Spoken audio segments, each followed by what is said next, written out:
Every one. तो आज हम पढ़ेंगे तारीख़ तिब में बुकरात और तदवीन तिब, Hippocrates and the complication of medicine. तदवीन के लग़वी यानी लिटरल मायने जमा करना और तालीफ करना है, यानी कि जैसे तबीयत के लग़वी मायने क्या है, मिजाज, ऐसे इसके लग़वी मायने जमा करना और तालीफ करना है। चुनाचा इल्म तिब को जमा करने या तरतीब देने और उसके लिटरेचर की तालीफ में बुकरात ने जो खिदमत अंजाम दी हैं वो फ़न तिब की इब्तिदा और इर्तिक़ा में सख्त बुनियाद की हैसियत रखती हैं। इस सिलसिले में बुकरात की खिदमत का दायरा काफ़ी वसी है, यानी कि काफ़ी वाइड है, जिसको निहायत इख्तिसार के साथ ज़ेल में बयान किया जा रहा है, यानी नीचे दिखा जा रहा है। बुकरात और तरकीब तिब। मा कबल बुकरात, यानी कि बुकरात से पहले इल्म तिब मुख्तलिफ नज़रियात व अकायद का मजमुआ था, जहाँ जादू, सहर और मजहबी ख़यालात के कसरत ज़्यादा थी, यानी बहुत कसरत बोला तो बहुत ज़्यादा। फिर रफ्ता रफ्ता यानी धीरे धीरे उलूम व फ़नून जैसे मंतिक, फ़लसफ़ा, कीमिया, तबीआत और हयातियात और वजूद में आ गए। इन उलूम व फ़नून की तरक्की और तोसई के लिए सरज़मीन यूनान बहुत ज़्यादा ज़रख़ेज़ साबित हुई और वहाँ एक से बढ़कर एक फ़लसफ़ी पैदा हुए। उन्होंने मरवजा उलूम की मदद से बदने इंसान और उसके हालात, सेहत व मर्ज़ को समझने की कोशिश की, लेकिन इल्म तिब को बहैसियत एक अलहदा इल्म फ़न के तौर पर मुर्तब न कर सके। फिर 5वीं सदी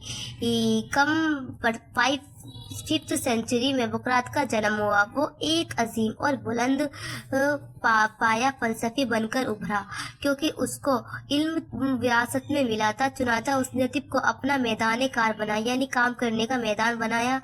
उसने साबिक़ा फ़लसफ़ा के उन नज़रियात को यकज़ा किया, यानी इकट्ठा किया और उनको अच्छी तरह से समझा कि जिनका ताल्लुक़ वजूद कायनात, निज़ाम कायनात और अहले कायनात से था। फिर उसने उन नज़रियात पर तहक़ीक़ की जो बदन इंसान और उसके हालात से बहस करते थे। बहस मतलब लड़ाई नहीं, बहस मतलब डिस्कस या चर्चा, और अपनी ज़ाती सोच और फिक्र से उनमें मज़ीद इजाफ़ा किए, यानी कि फ़ायदा किए। बुकरात ने सबसे पहले नज़रिया तख्लीक़ इंसान, नज़रिया तरकीब इंसान, नज़रिया तबीयत और नज़रिया अखलाक जैसे तबी नज़रियात पेश किए, जो आज भी तिब के बुनियादी और अहम नज़रियात में शामिल है। इस तरह मुख्तलिफ तबी नज़रियात को यकज़ा करके और फ़रोग़ देकर इल्म तिब को बहैसियत एक अलहदा इल्म फ़न तरकीब में लाने का सहरुल बुकरात के सर है, जिसकी वजह से वो अबुल तिब यानी फादर ऑफ मेडिसिन कहलाता है। बुकरात और तालीफ़ कुतुब यानी किताबें, किताब की जमा क्या है, कुतुब।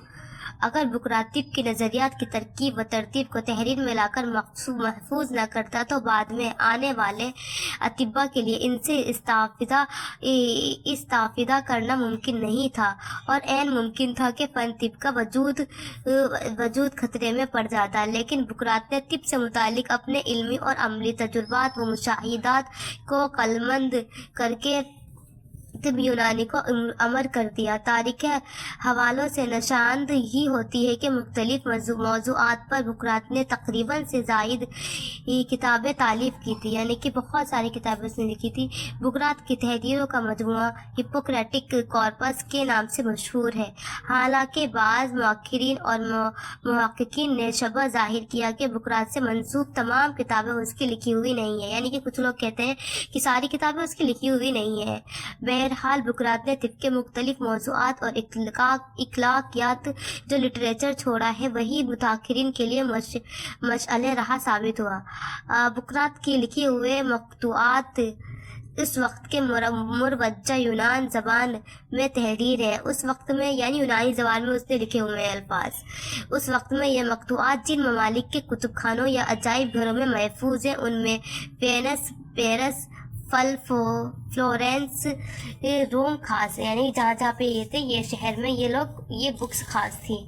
तभी मौज़ूआत पर बुकरात के अहम किताबों के नाम दर्ज झैल है, यानी कि उसकी अहम किताबें कौन कौन सी, उसके नाम नीचे लिखे हुए हैं। किताबुल अदना اس میں کیا تھا، ان میں 3 مقالات ہیں جن میں تخلیق انسان سے بحث کی گئی ہے۔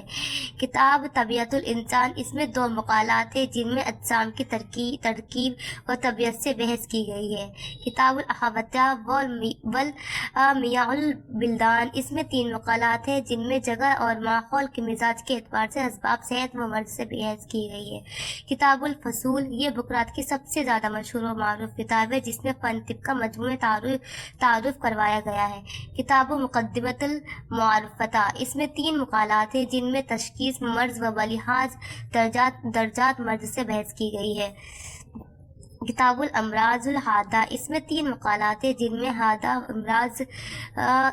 امراض کے اصول، علاج اور تدابیر علاج سے بحث کی گئی ہے۔ کتاب اوجاع النساء، اس میں 2 مقالات ہیں جن میں احتباس، طمس اور بوقت حمل عورتوں کے لاحق ہونے والی تکالیف کا بیان ہے۔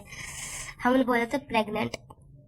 کتاب الامراض الوافدہ، اس میں 7 مقالات ہیں، سب سے زیادہ مقالات اس میں امراض الوافدہ، جن میں مختلف امراض کی تراکیب و علاج سے بحث کی گئی ہے۔ کتاب الاخلاق، اس میں 3 مقالات ہیں جن میں اخلاق سے بحث کی گئی ہے۔ کتاب الغذاء، اس میں 4 مقالات ہیں جن میں غذا اور بدن کے تعلق سے بحث کی گئی ہے۔ کتاب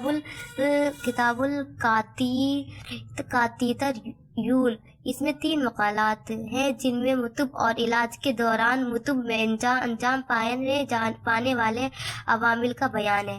کتاب الکسر و جبر، اس میں 3 مقالات ہیں جن میں ہڈیوں کے کسر و خلا سے بحث کی گئی ہے۔ مندرجہ بالا طبی موضوعات کے علاوہ بقراط نے طبی اخلاقیات کو بھی قلمبند کیا ہے۔ اس تعلق سے بقراط کی وصیت برائے متعلمین طب اور عہدنامہ بقراطیہ آفاقی شہرت کے حامل ہے، غرض کہ بقراط نے طب کو تدوین کے ذریعے اس فن کو دائمی وجود عطا کیا۔ شکریہ۔ اگلی ویڈیو میں ہم ارسطو پڑھیں گے۔